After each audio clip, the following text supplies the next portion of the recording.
हत्या और हत्या के प्रयास समेत करीब 2 दर्जन वारदातों में शामिल इनामी बदमाश कौशल जोनियावास की देर रात गुरुग्राम पुलिस की अपराध शाखा मानेसर टीम से पचगांवा के पास मुठभेड़ हो गई। कौशल अपने साथी संग मकान में छिपा हुआ था और पुलिस के अनुसार यह ट्रक लूटने की योजना बना रहा था। पुलिस के घेरने पर आरोपी ने करीब 7 राउंड फायरिंग की। पुलिस ने आत्मरक्षा में 2 राउंड फायर कर दिए, जिसमें से एक गोली कौशल के पैर में लगी। उसे घायल अवस्था में अस्पताल में भर्ती कराया गया है। पुलिस प्रवक्ता संदीप ने बताया कि पहले 2 बदमाशों को गिरफ्तार किया गया, जिनमें पूछताछ में खुलासा हुआ कि गांव हेड़ाहेड़ी में उनके 2 और साथी इनामी बदमाश कौशल जोनियावास के साथ बड़ी वारदात को अंजाम देने की योजना बना रहे हैं। इस सूचना पर पुलिस गांव हेड़ाहेड़ी पहुंची और वहां से 2 अन्य बदमाशों को काबू किया। पूछताछ में उन्होंने खुलासा किया कि कौशल पचगांव के एक मकान में छिपा हुआ है। पुलिस वहां पहुंची तो कौशल ने आत्मसमर्पण की बजाय गोलीबारी शुरू कर दी। पुलिस के अनुसार आरोपियों पर इरादा हाईवे पर ट्रक लूटने का था।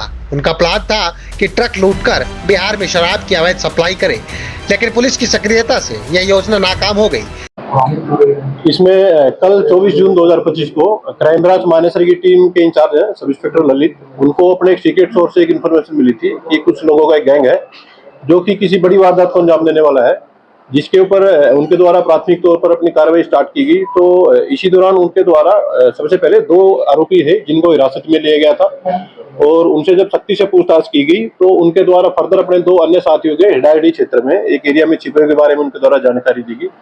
तो इन चारों लोगों को पुलिस के द्वारा हिरासत में लेकर के और फर्दर जो इंटेरोगेशन की गई तो इनके द्वारा अपने एक मुखिया जो इनका सरगना था जिसका कि नाम कौशल है, उसके बारे में इनके द्वारा बताया गया कि कौशल के नेतृत्व में आज रात को ये हाईवे से एक ट्रक को लूटने वाले हैं, जिसके ऊपर पुलिस के द्वारा इनसे जब फर्दर जो इंटरोगेशन की गई तो इन्होंने बताया कि पचगांव के एक एरिया में कासन के तरफ जाते वो रास्ता है, कच्चे क्षेत्र में एक मकान एक कमरा एक बना हुआ है जिसमें कि ये जो मुख्य आरोपी है और ये अपने एक अन्य साथी के साथ फिलहाल छुपा हुआ है।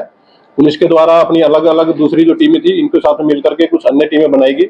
स्पॉट पर जाकर के पुलिस के द्वारा चेक किया गया तो सुनसान एरिया में एक कोठड़ा जो कि कमरे के रूप में बना हुआ था, यहाँ पुलिस को मालूम हुआ कि 2 व्यक्ति थे जिसमें कि मुख्य जो आरोपी था कौशल ये भी उसके साथ में छुपा हुआ था और ये दोनों आपस में मिलकर के कुछ बातचीत कर रहे थे।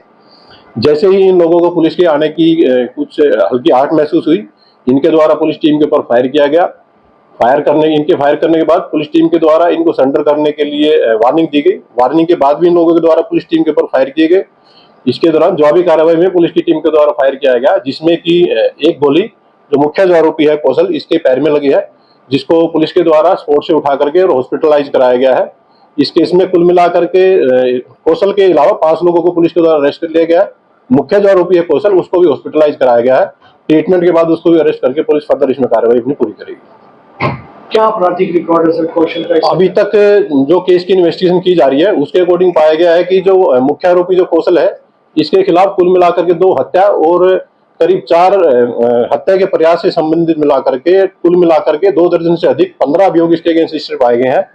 इसके अलावा जो 2 अन्य मुख्य आरोपी 2 इसके साथी आरोपी हैं उनके खिलाफ भी 2 केस हत्या और अटेम्प्ट टू मर्डर के रजिस्टर्ड पाए गए हैं। फर्दर जो अन्य जो बाकी जो आरोपी हैं उनकी जो क्रिमिनल हिस्ट्री है वो पुलिस के द्वारा चेक की जा रही है और जिस भी अन्य व्यक्ति को इस केस में कोई संलिप्तता होगी तो पुलिस उसको अरेस्ट करके फर्दर लीगल एक्शन उसके अकॉर्डिंग अपना जारी रखेगी। मुठभेड़ के दौरान कौशल को कहाँ गोली लगी और इस समय क्या उनकी सिचुएशन है? अभी जो पुलिस टीम के द्वारा जब इन लोगों को वार्निंग दी गई और फायर रोकने के बारे में कहा गया तो इनके द्वारा लगातार पुलिस के ऊपर फायरिंग की गई थी। आरोपियों की तरफ से कुल मिलाकर के 5 राउंड पुलिस के ऊपर फायर किए गए थे। पुलिस की तरफ से जवाबी कार्रवाई में 2 राउंड फायर किए गए थे। एक हवाई फायर उनके द्वारा किया गया था, दूसरा जो फायर था वो मुख्य आरोपी कौशल की टांग में वो गोली लगी है जो कि अभी फिलहाल अंडर ट्रीटमेंट है और उसका ट्रीटमेंट अभी फिलहाल जारी है।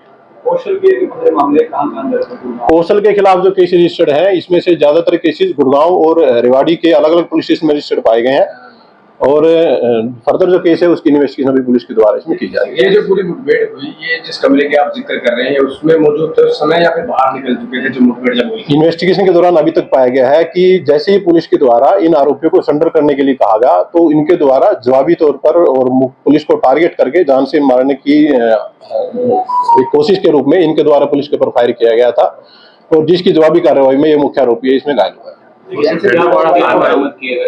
पुलिस के द्वारा इन जो अक्यूज अरेस्ट किए गए हैं इनसे एक देसी कट्टा एक पिस्टल और इसके अलावा 5 जिंदा कारतूस पुलिस के द्वारा रिकवर किए गए हैं। इसके अलावा स्पोर्ट से जो चले हुए कारतूस हैं उनमें से 7 खाली खोल पुलिस के द्वारा स्पोर्ट से बरामद किए गए। किसी गैंग से भी ताल्लुक रखते हैं सर? अभी तक की इन्वेस्टिगेशन में पाया गया है कि ये जो आरोपी कौशल है ये ही इन सब लोगों का मुखिया के रूप से ये कार्य कर रहा था और जिसको पुलिस के द्वारा फिलहाल गिरफ्तार किया जा रहा है। इससे पहले भी इसे पकड़ा गया था 2021 में कहीं। अभी इन्वेस्टिगेशन में पाया गया है कि 2021 में भी इसकी पुलिस से एक मुठभेड़ हुई थी जिसमें पुलिस की जवाबी कार्रवाई में इसको गोली लगी थी। ये दोबारा से फिर से अपराध की दुनिया में एक सक्रिय तौर पर भूमिका निभा रहा था।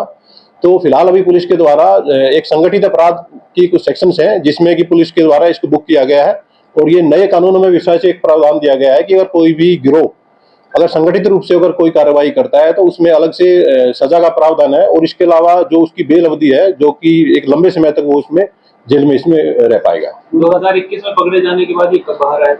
अभी पुलिस के द्वारा एक थोरोली एक इन्वेस्टिगेशन की जा रही है और पूरे फैक्ट इसमें चेक किए जा रहे हैं किन किन केसेज में ये बेल पर था और जिस जिस केसेज में बेल पर था तो पुलिस इसकी उन केसेज में बेल कैंसिल करवाने के लिए एप्लीकेशन कोर्ट में मूव करेगी।